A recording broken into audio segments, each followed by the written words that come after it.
Bonjour à tous et à toutes. Donc voilà. Alors comme je vous avais dit, on va passer à la phase faire son liquide soi-même. Donc voilà. Donc là, bien mettre pardon sa paire de gants. Donc moi j'en mets une, hein. Je préfère une. Euh, et ensuite l'arôme. Donc l'arôme coca. On va commencer par faire son liquide en arôme coca. Donc voilà. Alors vous prenez votre petite fiole et on va mettre 15 gouttes. Donc, alors, le nombre de gouttes, tout est marqué sur le site Electrovap, hein. Ils mettent un petit descriptif de chaque arôme pour combien de gouttes, etc. etc. Donc voilà, hein, simple. Donc là, l'arôme là, il ne faut pas appuyer dessus, il faut juste simplement laisser couler. Donc là, moi j'ai déjà mis mes 15 gouttes, hein, mais voilà, on laisse les gouttes couler jusqu'à 15. Donc voilà pour l'arôme. Ensuite, on va commencer à mettre la glycérine végétale. Donc voilà. Donc la base, moi je la fais en 80% de propylène glycol et 20% en glycérine végétale, en 6 mg. Donc chacun peut faire ce qu'il veut. Personnellement, il y a du 80-20, vous pouvez faire du 70-30, du 50-50. Ça, c'est à vous de voir. Moi, je fais du 80-20. Il y a aussi pour ceux qui se sentent pas très à l'aise de manipuler ça et puis de mélanger les produits, etc. Le site dont je vous parle, electrovap.com, font justement des flacons de 100 millilitres déjà prêts à l'emploi. Hein, vous avez juste à mettre votre arôme et à mettre votre 10 millilitres de liquide, pardon, et vous secouez et c'est parfait. Voilà, donc ils font du 80-20, du 70-30 et je crois du 50-50, hein, voilà, donc tout du prêt à l'emploi. Donc moi, c'est pas le cas, on va faire du mélange. Alors, je prends deux petits bols, hein, tout simplement, hop, comme ceci, deux petits bols, où je vais mettre ma glycérine végétale, j'en mets un petit peu, donc on peut prendre des seringues avec une aiguille, aller dedans. Moi, j'aime pas trop, je préfère, hop, être à l'aise. Donc voilà, j'en mets un petit peu, hop, voilà, et je vais prendre mon propylène glycol et en mettre dans le deuxième bol. Donc faut pas trop se tromper, il faut bien savoir. De toute manière, la glycérine végétale est un peu rosée et le propylène glycol est blanc. Voilà. Donc je vais prendre ma seringue et mettre alors 20% de glycérine végétale, ce qui fait 2 millilitres.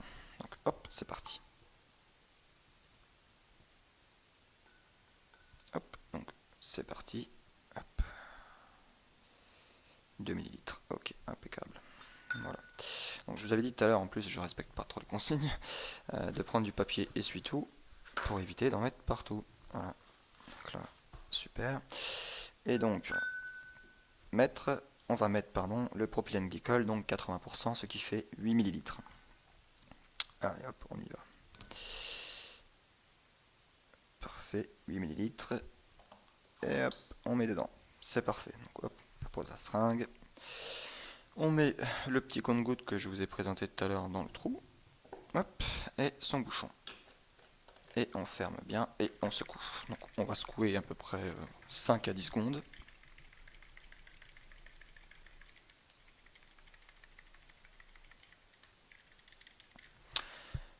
Et voilà, parfait. Donc on a notre liquide Coca prêt à l'emploi. Donc là, vous pouvez marquer Coca sur votre flacon, hein, voilà. Et maintenant, place au test.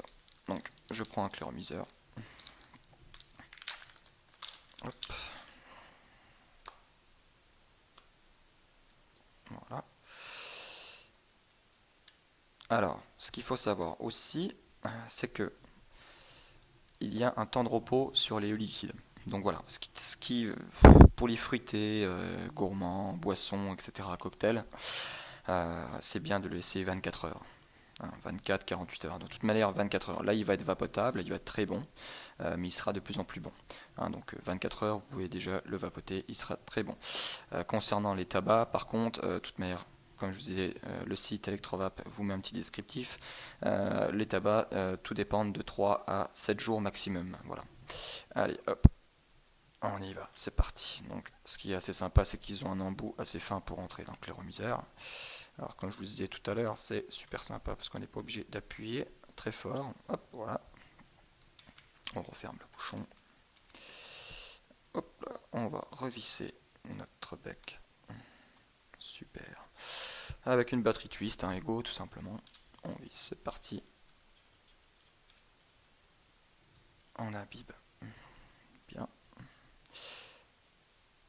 Et c'est parti.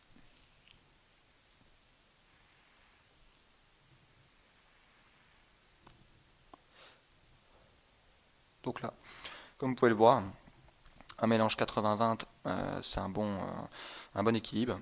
Donc du heat et beaucoup de vapeur, c'est assez sympa.